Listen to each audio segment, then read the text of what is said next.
Hello, hello, my sexy biz babes. I am so excited for this episode. Today, we're going to be talking about sexual trauma, how to heal from it, stories, all the things. And we're going to be talking about the journey. And there may be some issues brought up that may feel a certain way for people who have been through sexual trauma. So trigger warning, if you need to take a break or turn this off at any point, definitely do so. So I have Anna on. She's one of my close besties and definitely one of my favorite play partners to go to play parties. And we always have a lot of fun. So here she is. Go ahead and tell us more about yourself. I hate that question. I feel like I'm at an interview. Tell us more about yourself. Let's see. I don't know. I'm Anna and I'm a freak. Nice to meet you. That is the best intro. I'm Anna and I'm a freak. Perfect. Okay. She's also a nurse. Yes. She likes cats. Yes. And we've had a lot of fun. We met at a play party, which we are going to do a different episode about threesomes and getting into that. So stay tuned. Yes. But this episode, we're going to be talking about like sexual trauma, healing, and kind of inspire people to do the work to heal and what's on the other side. So we can start with that. Yeah. What started your sexual healing? Funny you asked that because I actually didn't know that I had done sexual healing until I was actually on the other side of it. When I was like, oh yeah, that's what happened. So the sexual healing that happened was from my last boyfriend that I had that I've mentioned before to you. I was in a very narcissistic, abusive relationship, and coming out of that, to put it shortly, he like really fucked me up, and I, in every way, shape, or form, not just like emotionally, physically, but sexually as well. And that was back in 2021.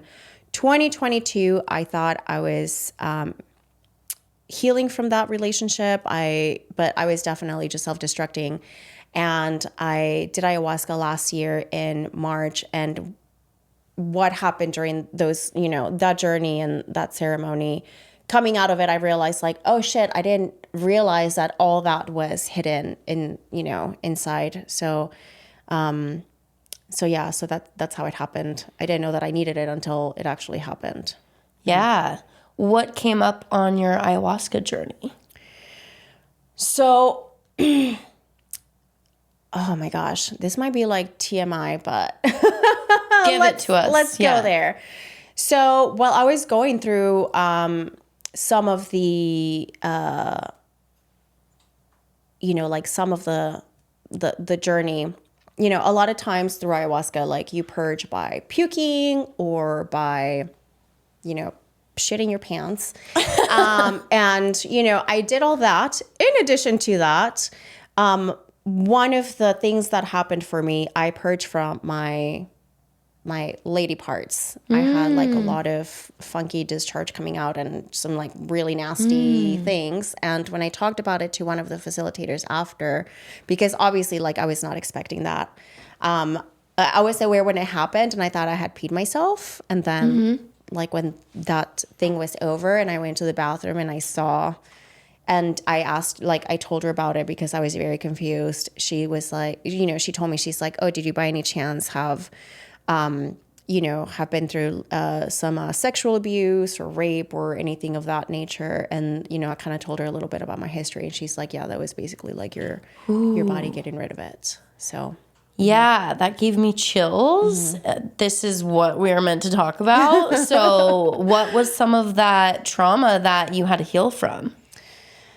All right, so let's go back to the beginning. I made notes for this reason because I didn't want to, mess up on the timeline. But sadly, I come from like a very from sexual trauma from a very early age. The first time that I remember being molested as a child was when I was about 4 or 6 years old. I can't necessarily recall like how old I was. I just remember kind of like the time frame. And I remember when it was happening in that moment, I didn't realize like that it was wrong because I didn't know any better. I was like a literal, kid. But I do remember that it was not like I didn't feel good in my body because I remember when I kept seeing this person, when this person would come around, that I would run and hide. So my body was like telling me that like what he was doing was not okay. So I remember like going to like hide under the bed and in the closet, and then him coming to find me. But sometimes, I would. Sometimes like he would find me, and sometimes I would get away with it because it was a very brief period that we would be together. Like he would be watching over me while my parents were doing like an errand or something. So it didn't last long. And then I developed from a very early age. I started getting boobs at 11. So again, I was very young and very, very, very innocent. I work from a very hardcore Hispanic Catholic background. So I was very sheltered. So when I started developing at 11, and I remember I had a teacher's assistant that would make comments about my body and I didn't understand it. Yeah. Because at the time he would say something about like, my shirt being too tight or, like, oh, that's quite a sight, for me today, blah, blah, blah. And I just remember thinking like, oh, what is he talking about? But now as I'm older, like I realized what happened. Yeah, that's so uncomfortable. And that's why sex education is so important at a younger age. What is not okay? What is okay? Communication. That's just like, telling your kids, hey, if this feels uncomfortable, tell us. Whereas if you're a kid and you don't know what's wrong or right, you're just like, oh, you don't know. You don't know what's wrong or right or what to tell your parents, or maybe you feel like you did something wrong. Yeah. And I mean, sometimes like that does play into it. And again, I come from like a Catholic background where there's like a lot of guilt and shame. So even if someone, were to do something to me, like I feel guilty about it because I thought that I was the one that had brought it on. Yep. So at 21 to 23 years old, that's when the first relationship that I got into that I was not only like sexually but physically abused. And that's when I discovered that it is entirely possible. I mean, of course, like I had heard about it, but like until you're in it, like that's when I realized that it's entirely possible to be raped within a relationship, to be for someone to have sex against your will, and for you to be a lot of times people will say like, oh, how can you be like, how can there can still be non-consensual sex or activity in a relationship. So that was in my early 20s at about... Completely. Huh? No, that can completely happen. It's just like, I feel like it's barely changing now that you can finally, consensual sex, asking for permission. Whereas, I don't know, we just watched an 80s movie and it was like consent was getting in the car. Like, at that period of time, we just watched an 80s movie. It was called The Valley Girls or something. And it was just constant, no consent. Women are less than, like, you brought your friend. Otherwise, like watch that movie and you're like, whoa, we actually have come a long way. So... Yeah, well, a lot of times, and I mean, again, this goes back to like, the times, and what, religion, culture, whatever. A lot of times when you are in a relationship or when you get married, the woman becomes basically property of the man. And, the man can do as they please. And I mean, this can also happen the other way around. And men can also be subjected to that. But it's... more common with women. Yeah. And how you were raised and what your mom taught you. I've talked to women where they were like, yeah, my mom taught me that I'm here for the man. Oh, sex 100%. isn't for me. Sex is for the man, and I'm supposed to please him and provide for him, and it's not even about me. Yeah. That's just my job. And if he cheats, guess what? That's your problem. Exactly. Yeah. You didn't please him. 100%. So then I estimated this to be at about 25 years old. I was roofied by one of my by one of my coworkers, and what I presumed was sexual assault because I woke up in my parents' house, and my mom tells me that I was dumped in the front yard naked. Oh my God. Yeah. I am just learning this. Wow. Yeah. So that was actually not only traumatizing for me, but like to my parents to like find me like that, because whoever this was, like they literally like dumped me and they knocked on the door and they bailed. Oh my God. And naked? Mm-hmm. You what? Yeah. Are you fucking kidding me? Yeah. The audacity, and why to add more to that? Put you naked. Like, seriously? You couldn't put a blanket, you couldn't put a shirt on. What? What the fuck? Okay, do you know who this was? I do, but of course, like when I confronted him about it, he denied it. Yeah. Of course. Do you think was he drunk too, or it doesn't take away at all? I have but no I'm clue. like, I have no clue, because he's like, oh no, you were wearing clothes when I dropped you off. oh, dropped you off? Yeah. Oh yeah, you took them off and laid down? Yeah. So, I mean, it's all speculation, but you know, again, I was younger and I was like not assertive in my boundaries and blah, blah, blah. So I didn't do anything. I didn't, you know, I just kind of like let it happen. And then after, Still not okay.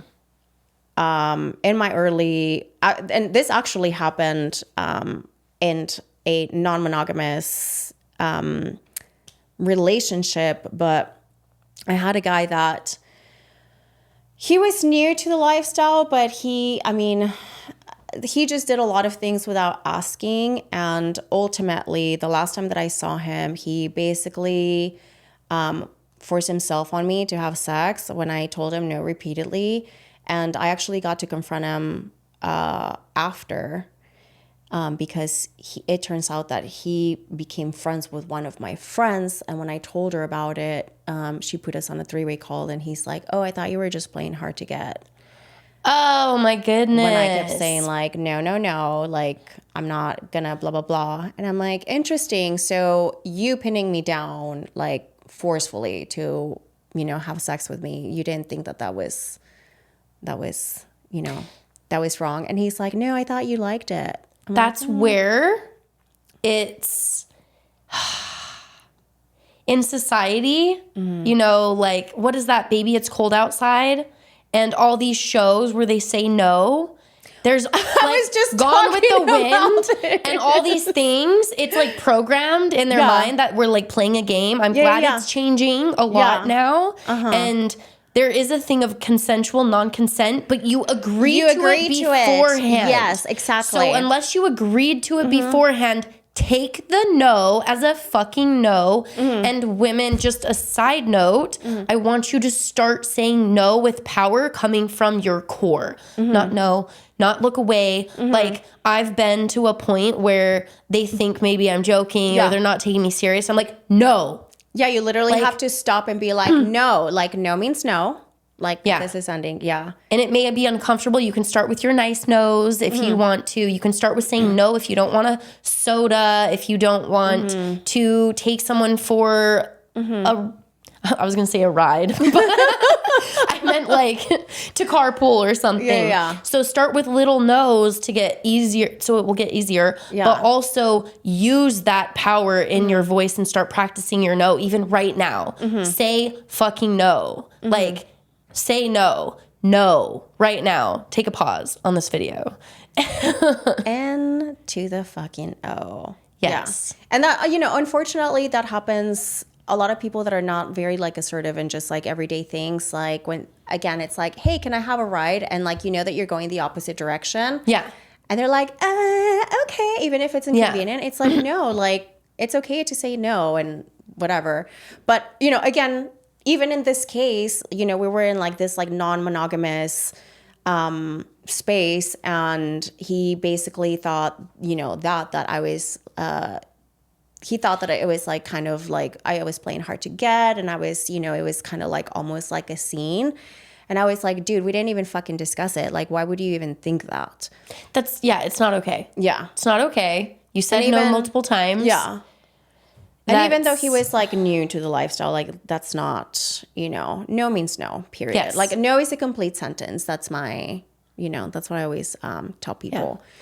And side note, what we do in the E&M community and, you know, the play, we say thank you for taking care of yourself. Yeah. So practice sharing that with people who say no. Even if it's just, I don't want to give you a ride. Yeah. And it's not the end of the world. And I feel like a lot of people, you also have to look at yourself. If someone tells you no and that is like triggering or upsetting, it's like, why? Like, you should not be getting upset when someone is honoring their boundaries. Yeah. And also when someone says no, that's not an invitation to Convince them. try to convince them and be like, okay, well, what about later? Yeah. Or what if we did this instead? Yeah. Or blah, blah, blah, blah, blah. Like, Yeah. no. No means fucking no. End of discussion. 100%. And, you know, obviously, like, now I'm, like, really good at it. Not that I haven't been before, but now I'm at the point where if someone is not honoring my no, like, I just either walk away or I call them out or I just, you know, peace out. Yeah. And it can be uncomfortable. So even just saying no thank you, if you want to be the nice no, and if you don't have to tell why. Yeah. You really don't. Start saying just no thank you if you want it to be kind. You don't need to add anything else. Yeah. And also as the receiver, like, no one owes you an explanation. Like, if someone says no to you about anything, don't ask why. Because I've had that happen before too, where like you might be in the middle of playing or something and someone wants to do something and you're like, no. And they're like, oh, why? Because I say so. Yeah. Yeah. So It's important. don't be that person either. But to wrap it up, so I've had like a lot of that. And again, the setting, I guess like the most triggering was the last relationship that I had, because narcissistic sexual abuse is like, it's a mind fuck, because it's not only the physical sexual abuse that you're receiving, but it's also mental. It's like very controlling, coercive, and manipulative. So when it's happening, you don't know that it's happening, but when when you're on the other side and the blinders are off and then you realize what was happening, it's like this like mountain of like guilt and shame and whatever else just like crashing on you. Yeah. So I think that's kind of like a little bit of a summary of some of the stuff that I've had to heal from. So what did you do once you realized that you've been through some sexual trauma and it's coming up? First of all, how is it affecting you, do you think, in your life? So it's funny because I've always been a very sexual person. So at first I don't think it affected me, or at least I don't think it affected me. Maybe it did a little bit, but I think it's also how I react to situations.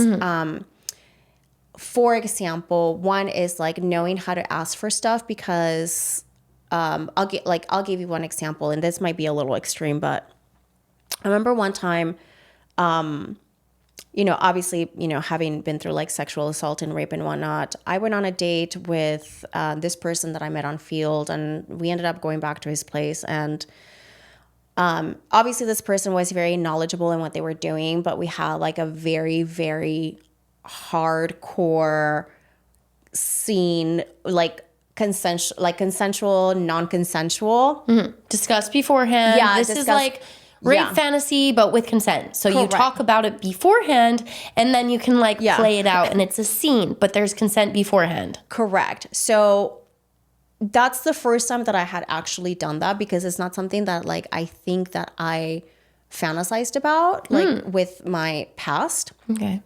But the way it played out, and the way, I mean, obviously like this guy knew what he was doing, and like the way, we communicated about it and whatnot. And as it was happening and it was playing out, like there was like little like check-ins, like to make sure that what we were doing was okay. Good. So after, if someone would have heard what was happening, like they would have called the cops. Like that was like really, really intense, like some of the shit that we were doing. But like afterwards, when we were done, I felt okay. And I remember in that moment, I asked him, I was like, hey, do you mind if we cuddle? Yeah. And I was like really scared because I'm like, this is a person that I just met. We had like a really hard, like, scene or whatever. And he looked at me and he's like, of course, come here. And it was like the mood just like completely shifted from like, doing all this like really hard fucking to just him like being like really tender and just like honoring what I had asked, which in my head, I don't know why I thought like, oh, he's probably going to say like no. Yeah. But the fact that even me asking, even though I was uncomfortable, I'm like, I need this right now in order to feel like more at ease with what happened. And the fact that he responded to that and he was just like so nurturing. I remember we were like laying on the couch naked, sweaty, and he was just like caressing me and like, like telling me like pretty things like, oh my gosh, you're so beautiful and your skin is soft. And I mean, obviously like he, this was not his first rodeo, but just feeling so, I felt like a lot of like shame in that moment kind of went away because I was feeling like a little bit of shame with what I had done because I was like, oh my gosh, that was like really dirty. It takes a lot. Yes. And out of you. Yes. But also like, I was thinking like, oh my gosh, if someone were to find out about this, they would like, I don't know, like think that I'm like some dirty hoe or whatever. Yeah. So to kind of have that thought process shift because like, at the end of it, the ask that I had was fulfilled and it made me feel better about the situation. It's, that also like, that kind of plays into how I perceive things as well in other settings. Like I'm not afraid to ask, or if someone asks us something, it's like, like obviously like welcome them with open arms and not have them feel shame or guilt or whatnot. Yeah, that is why aftercare is so important. Yes. And I've learned that in the past like 2 years through going to play parties, how important it is and how to understand what yours is. Yeah. I share this often, but on other episodes, but aftercare is just like a way to connect after. And it could be getting food. It could be cuddling. It could be them praising you. It could be connection. It could be going on a hike. Like you don't know. Everybody's different, but kind of see like what makes you fill your cup up after sex or intimacy or a scene, because we kind of need that, especially with some intense things like BDSM. Aftercare is so important because you do kind of feel like, whoa, you just gave yourself a lot. Yeah. You were very vulnerable. You were open. Maybe there's pain or restraints or submission. So that is so important. Please look up aftercare. Look up one of my videos. I have some on it, and it's so important. Yeah. So is that kind of what triggered you to like heal more or go into that? Not necessarily. I think it's yes and no. I think because like once that happened, because I feel like this was kind of early into like me coming out of that relationship and, going back into finding my like sexual freedom and, what I was comfortable with my body. And I feel like this, this person really kind of set a little bit of a standard in the way that I like doing things as far as like, like again, asking for aftercare, not being afraid, and also like not being afraid to like let loose, and also not being afraid and allowing some fantasies to play out, even if I don't know they're a fantasy, because I didn't know that was, I mean, it was absolutely not on my bucket list. Yeah. The fact that it happened so spontaneously was kind of like magical, but a lot of like the lessons that came from it are things that I still take into consideration, like right now with play partners. Nice. But yeah, aftercare is super duper fucking important. And even if it's, again, because we go to play parties, so sometimes like you hook up with someone and like the aftercare can be like 2 minutes because you're hopping to the next person or because you want to go to like do something else or whatever. Aftercare could be something as simple as, thanking the person for their time and their space and their energy, and, like giving them like a little hug and, a little bit of praise or whatever. And that's that. Yeah. And asking, do you need any aftercare? Yeah, exactly. So what are some of the things that you did to heal this, to heal your sexual trauma? And I'd love to hear it. First of all, acknowledging that it's there, because I feel like a lot of times, and this isn't just with sexual trauma, it's with any trauma. It's seeing the triggers and acknowledging them and knowing that something has to be done about it, because I don't want to dump my issues onto someone else. And I do see that happening a lot in this space, unfortunately, like a lot of people that have gone through it and they just carry that burden with them and dump it on other people. And this is like not victim shaming or anything. This is just, there's a lot of times that people just refuse to take ownership of their actions, and they view their wounds as like a badge of honor. And it's like, no. Like, the scar is a badge of honor. Like, if the wound is open and like you're just pouring salt on it, or salt is being poured on and you're not gonna acknowledge it and just letting it go, affecting everybody else, kind of throwing your trauma around, and it's affecting other people. Yeah, exactly. And this is like, again, this isn't just for, anything sex related. It could be, family stuff,